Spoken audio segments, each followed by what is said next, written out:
Children talk to invisible friends all the time. Most of the time it's harmless, part of growing up, but every so often a story comes along that doesn't fit the usual explanation. Names they shouldn't know, descriptions that match people who lived and died long before the child was born, conversations that sounded a little too real. Tonight, we look at both sides of the phenomenon, the science, the psychology, and the stories that don't neatly fit anywhere at all.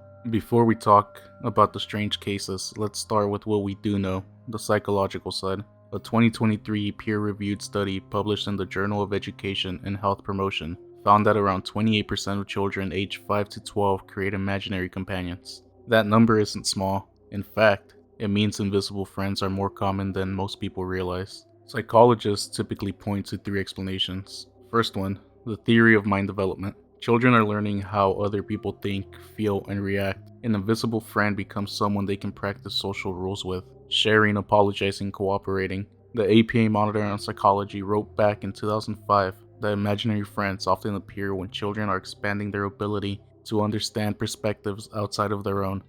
Number 2, emotional processing and stress relief. A 2022 study from Clinical Child Psychology and Psychiatry found that children dealing with stress, instability, or emotional overload often create more vivid imaginary companions. These companions act as a pressure valve, a safe outlet for feelings they can't fully explain yet. And number 3, according to The Guardian, imaginary friends are often a sign of highly creative and socially intelligent mind, not a sign of anything wrong. But even researchers admit psychology doesn't cover everything, because some children describe things they simply shouldn't know, and that's where these stories get interesting. Some imaginary friends come with details that raise real questions, specific names, accurate historical details, or descriptions that match real people who once lived and died in the same places. Here are a few documented cases worth exploring. A young boy in Tennessee spoke daily with someone he called the man in the brown hat.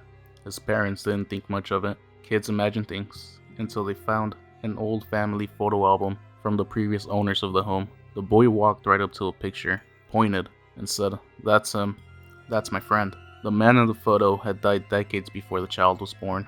This case was referenced by the New Zealand Herald in the 2018 article analyzing children whose imaginary friends corresponded to real historical individuals. In Australia, a 5-year-old girl spoke with a nice lady. She had broken arms that don't move right.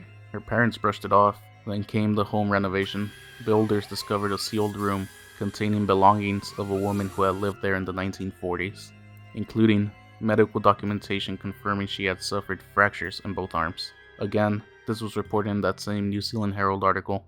And in 2024, the Washington Post published a detailed article about children who claim memories of past lives. One toddler, referred to as Nina, had an invisible friend who described events and details far beyond the child's age or knowledge. Her description matched the real, older child who had passed away years earlier, and the details were too precise to ignore.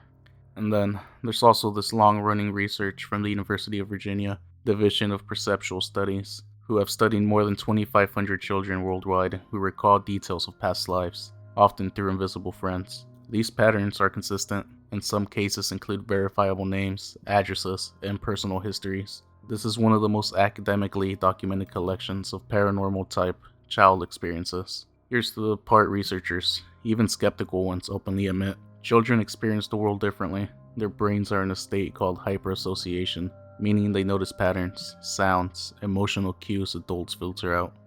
They're creative, but also intuitive, curious, and also sensitive to environments and emotions. So why do children's invisible friends share similar patterns worldwide? They often describe older adults in period clothing, children who lived here before, people with visible injuries, entities with full personalities, friends connected to a specific room, hallway, or location. These patterns appear in North America, Europe, Asia, Australia, Latin America. Whether you believe in spirits or not, the global consistency is hard to ignore. Psychology explains the imagination. Paranormal accounts explain the accuracy. The topic sits directly in the middle. Are invisible friends imaginary? Sometimes, absolutely.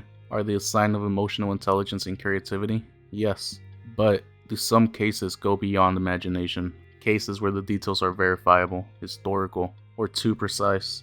The evidence suggests sometimes yes. Your conclusion doesn't have to be supernatural. You can believe children tap into emotional imprints, residual memories, environmental cues, cultural patterns, or something consciousness science hasn't explained yet. But here's one thing: children may perceive the world in ways adults no longer can. So, what do you think? Are invisible friends just a part of childhood development, or a sign that children can see something the rest of us have forgotten how to notice? Share your thoughts in the comments, and if you had an experience like this, or your child did, I'd love to hear your story.